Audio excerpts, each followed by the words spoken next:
Good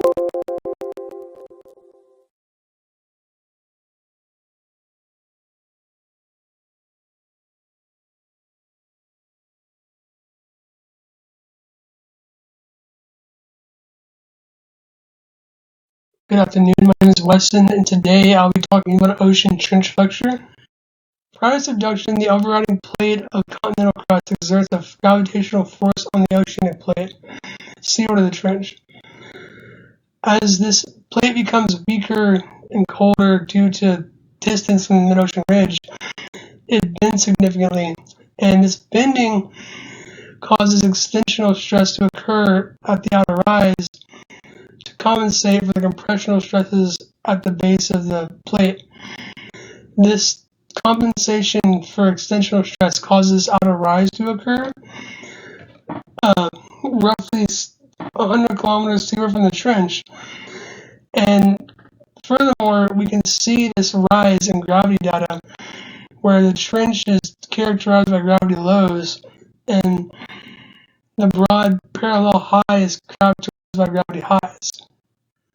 There are multiple pathways to solve the plate deflection equation, but my personal favorite is Dr. Watt's path, which he used in his book on isothermy, where he treats the fourth order differential equation as a quadratic method.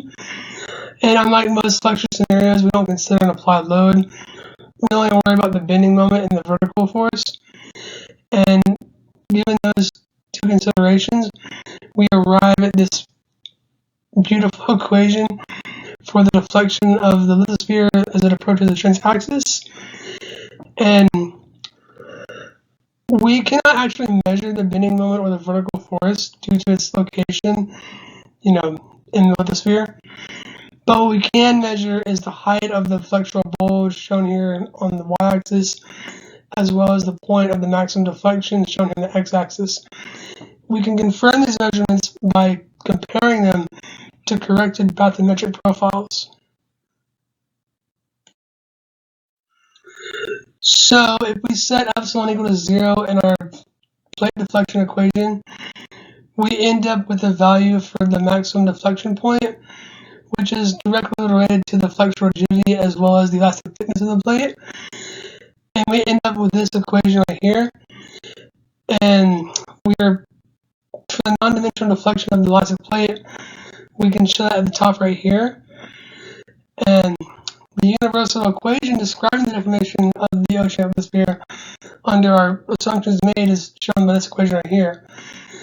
And what I've done here is plotted bar W with bar X, which is shown right here, and X of B is equal to the maximum deflection point right here, shown in this graph. And if we take the derivative of this equation right here, what we find is the non-dimensional bending moment as well as the shear stress acting on the plate. And what I've done here is replotted those calculations and compared them to Caldwell's. So measuring plate deflection is pretty hard. Caldwell exemplifies this in his paper by creating 5 profiles 3.5 degrees from each other.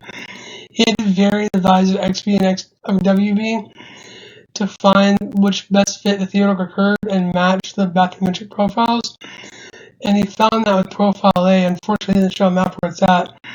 But what ends up happening is he uses this, curve fit in determining the universal elastic profile. And so he uses that measurement from profile A in the previous slide to compare it to trenches along the Pacific Rim.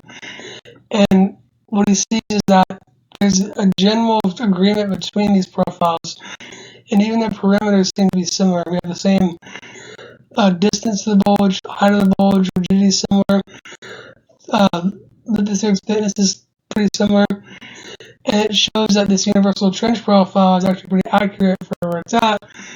However, this study is very old and it might not be applicable to other recent studies. So in conclusion, the outer trench is in tension while the under subducting side is in compression. causing the brittle ocean lithic sphere to flex, which is main condition. And implied loads are necessary, only the bending moment and the vertical force are needed to describe the situation. Although we can't directly measure them, we can use methods to find them, those values. The universal trench profile is based on theoretical calculated curve that is best fit for topography. The profile works well for the study area, but it might not be as sufficient for younger subduction zones outside the Pacific Rim, as well as those that are bending at more shallow angles.